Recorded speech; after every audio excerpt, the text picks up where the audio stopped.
speaker este din partea Yahoo, Chris Sherwood.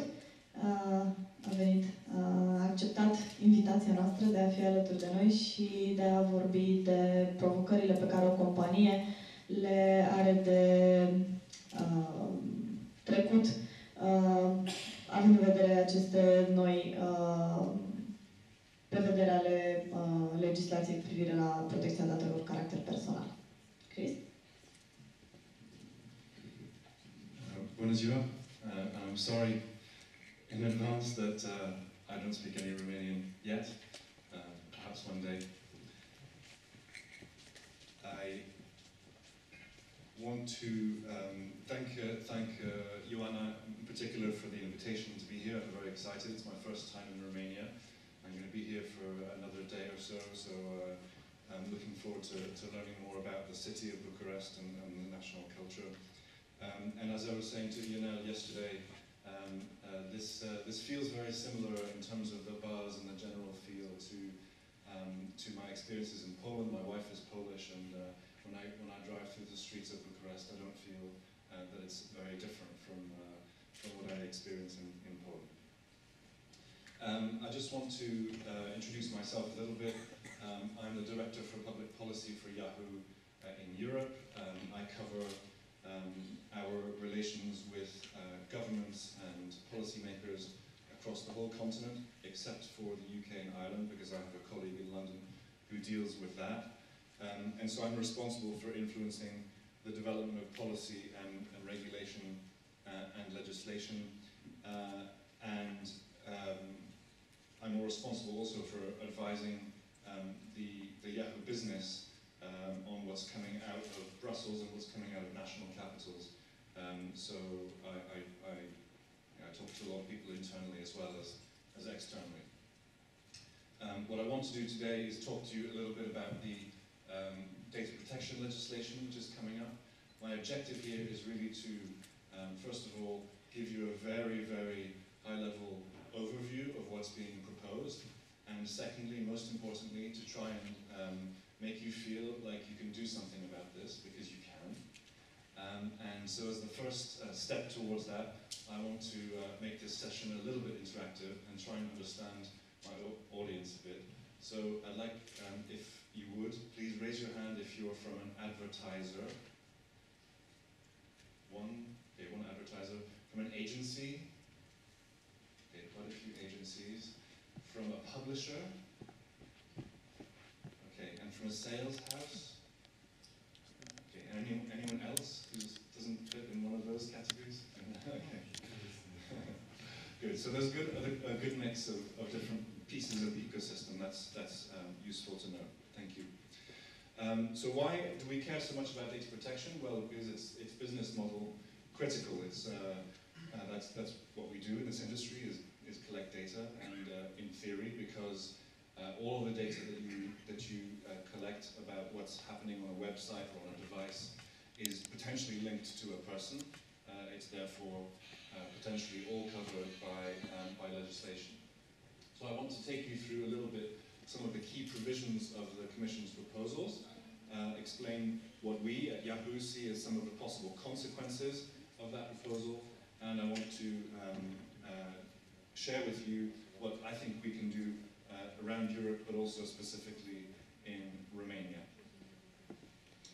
So the European Commission has proposed that there is a new definition of personal data, which has an identifiability test. So data is personal if it relates to an identified or identifiable individual.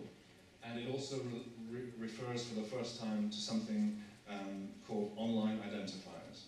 So that's potentially problematic. This definition, I put up a globe up there to signify that the definition covers, in our view, pretty much all data that you hold. So potentially any data that comes from any user interaction with any device is personal data under this new definition, so much broader than the existing definition. Consent. The European Commission has proposed that consent for personal data processing always be explicit, so there's no more an opportunity to get implicit implicit consent or other kinds of consent must be always explicit. There's a burden of proof. The company which collects a consent must be able to prove that it has received that consent. Consent is not valid or cannot be obtained in cases where there is a significant imbalance between the party obtaining the consent and the data subject. And of course, if all of these things apply to consent in the new legislation, they will also apply to consent for cookies. So you can imagine that today, where your Romanian legislation gives you a bit of flexibility about consent for cookies, that will no longer be the case if the Commission's proposal is adopted. On data portability, if the service is provided by means of consent or a contract, the Commission will be empowered to develop technical standards for how users should be able to take their data out of that service and potentially even put it into a competing service. There are even people in Brussels talking about interoperability, so forcing services to accept data from competing providers and putting it into their own systems. And there's a thing called the right to be forgotten. The idea is that although it doesn't actually create any new rights, it's a kind of, it's a package, it's repackaging existing rights, but it creates new obligations for data controllers, for companies to, particularly the most problematic obligation is to oblige you to try and find anyone who might have copied data. So for example, imagine Facebook.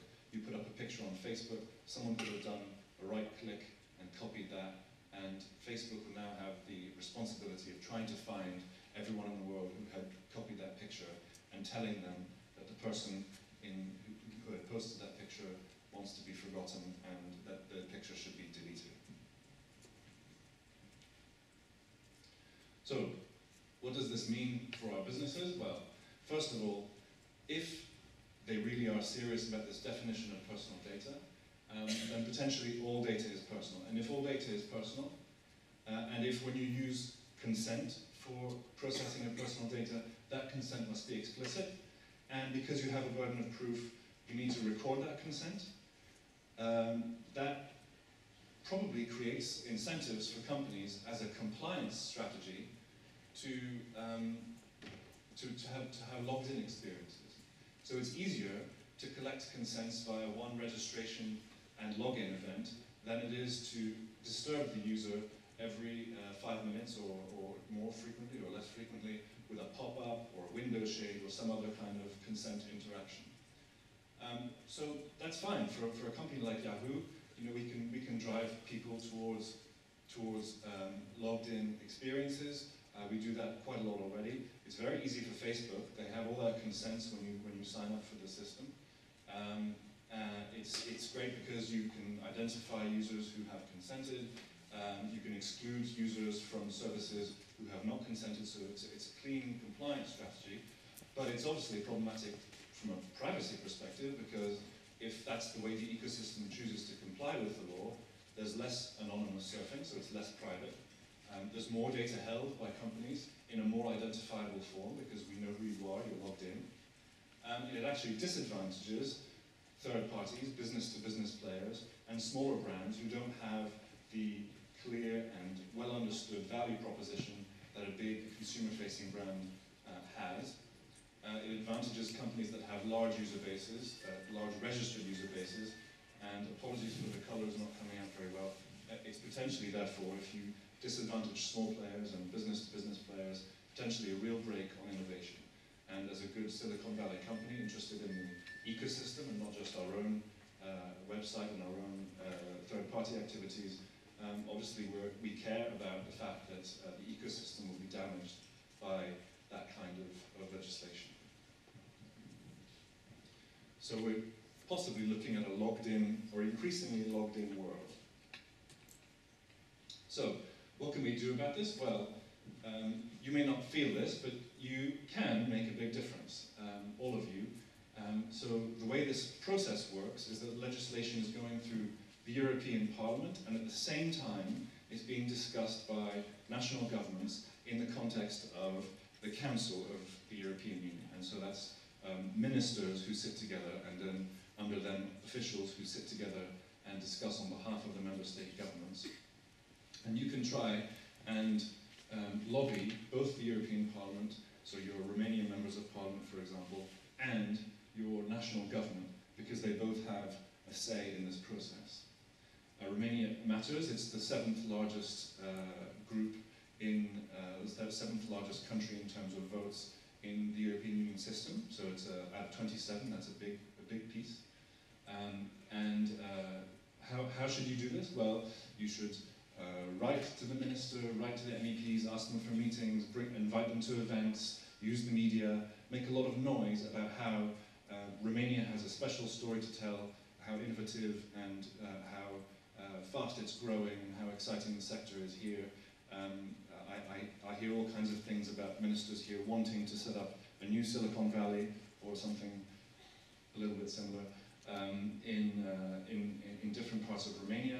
That kind of thing is not going to be possible if this kind of legislation happens here. All of these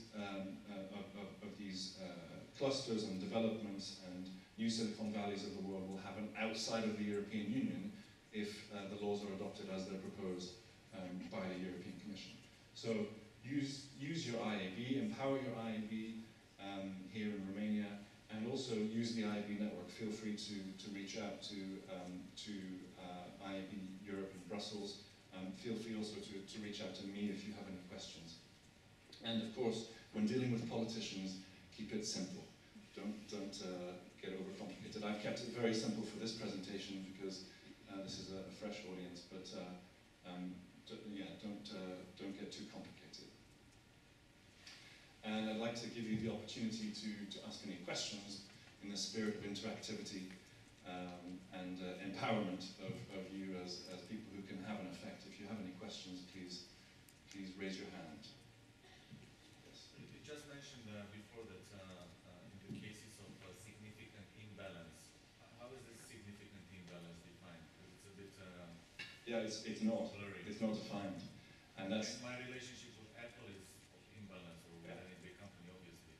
so it's a real problem. This is you put your finger on one of the real problems. What's an imbalance? So in principle, you use your Yahoo Mail, and all of your contacts are in there, and all your emails from the past, and Yahoo asks you for a consent for something new in the Yahoo Mail experience, or somewhere else in Yahoo, and you decide that you want to get out of Yahoo because you don't like it anymore.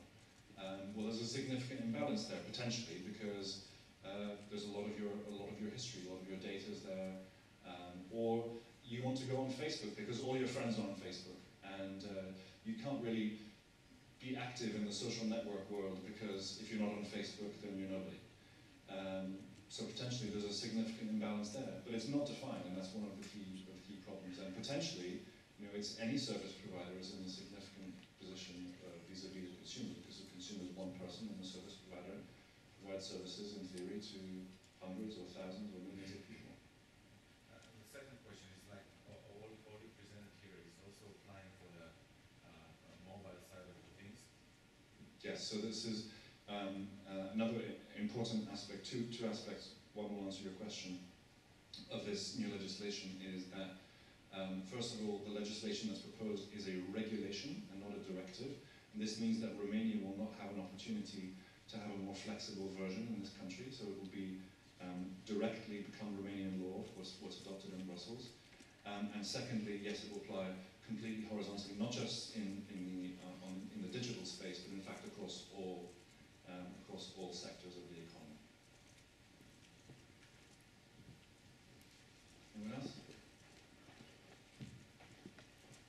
No? Keeping you from your lunch? Okay, well, thank you very much.